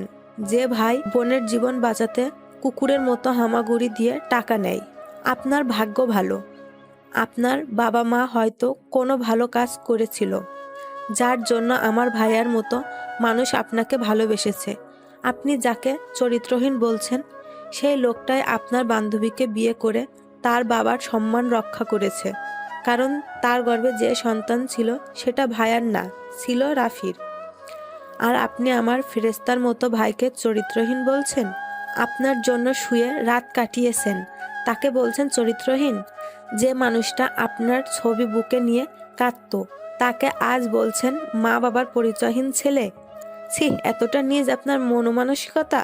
আমি চাই না আপনার মিথ্যা ভালোবাসা নিয়ে আমার ভাইয়ের জীবনে আসেন। আমি ভুল করেছি আপনার কাছে এসে, তবে কথাগুলো বলার ছিল বলে গেলাম। ঋত্য চলে গেলে অধরা ফ্লোরে বসে পড়ে। তার বুক ফেটে কান্না আসছে। তার ভালোবাসার মানুষকে এতটা কষ্ট কিভাবে দিল। কাঁদতে কাঁদতে কখন যে সকাল হয়ে গেল খেয়ালই করিনি। আজকে অধরার বিয়ে। বিয়ে বাড়ি সুন্দর করে সাজানো হয়েছে। বিয়ের পিঁড়িতে বসে আছে। কিছুক্ষণ পর বর আসলো। কাজী যখন কবুল বলতে বলে, তখনই অধরা দৌড়ে গিয়ে তার বাবার পায়ে ধরে বলে, বাবা, আমি রাজকে ছাড়া বাঁচবো না। অধরার এমন আচরণে বিয়েবাড়ির সবাই বিস্মিত হয়ে যায়। অধরা বিয়ে করতে আসা ছেলেটাকে সব খুলে বলে। বিয়েবাড়ির সবাই তাদের ভালোবাসার কথা শুনে চোখের অশ্রু ছেড়ে দেয়। অধরার বাবা নিজে গিয়ে অধরাকে আমার বাসার সামনে দিয়ে আসে। রাত 9টা, বিছানায় শুয়ে কাঁদছি। হঠাৎ কারো কলিং বেলের শব্দে দরজাটা খুলে দিলাম। দরজাটা খুলতেই দেখি অধরা পায়ে এসে পড়ছে। শত কষ্ট বুকে চেপেও বললাম, কাজটা ঠিক করনি। এছাড়া আমি তোমাকে ভালোবাসি না, বের হয়ে যাও। আর যদি কখনো তুমি আমার মুখ দেখো তাহলে আমার মরা মুখ দেখবে। কথাটা বলে ঘরের দরজা লাগিয়ে দিলাম। তুমিও শুনে নাও, আমি বিয়ের আসর থেকে উঠে এসেছি। এখান থেকে যদি যায় আমার লাশ যাবে। আমি তোমার মরা মুখ কখনো দেখতে পারবো না, তাই তোমাকে আর কোনো দিনই দেখাবো না। বাহিরে চিল্লাই কথাগুলো বলল। রাত 11টা, জানালা খুলে দেখলাম এখনো বাহিরে দাঁড়িয়ে আছে। আমার আর ঘরে ঘুম আসছে না, বেলকনিতে দাঁড়িয়ে আছি। এদিকে আকাশ ঘন কালো অন্ধকার করে বৃষ্টি নামলো। বৈশাখ মাস, বৃষ্টির সাথে ঝড় হচ্ছে। মনে মনে ভাবলাম, যাক বাবা, ঝড় তুফান এসে ভালোই হয়েছে, অধরা বাড়িতে ফিরে যাবে। জানালাটা ঝড়ো বাতাসে খুলে গেল। জানালা লাগাতে গিয়ে দেখি অধরা মাটিতে পড়ে আছে। বুকের ভেতরটা ছ্যাঁত করে উঠল। দরজাটা খুলে এক দৌড়ে অধরাকে বুকে টেনে নিলাম। অধরা তার চোখ বেঁধে রেখেছে। এই, এমন পাগলামি করছো কেন? কি করব, ভালোবাসি যে তোমায়। চোখ বেঁধে রেখেছে কেন? তুমি না বলেছো তোমাকে দেখলে তোমার মরা মুখ দেখা হবে, তাই চোখ বেঁধে রেখেছি। চোখ খুলো আর আমাকে বুকে নাও। অধরা আমায় শক্ত করে জড়িয়ে ধরল। বুকটা কারো উষ্ণ আলিঙ্গনে শীতল হয়ে উঠল।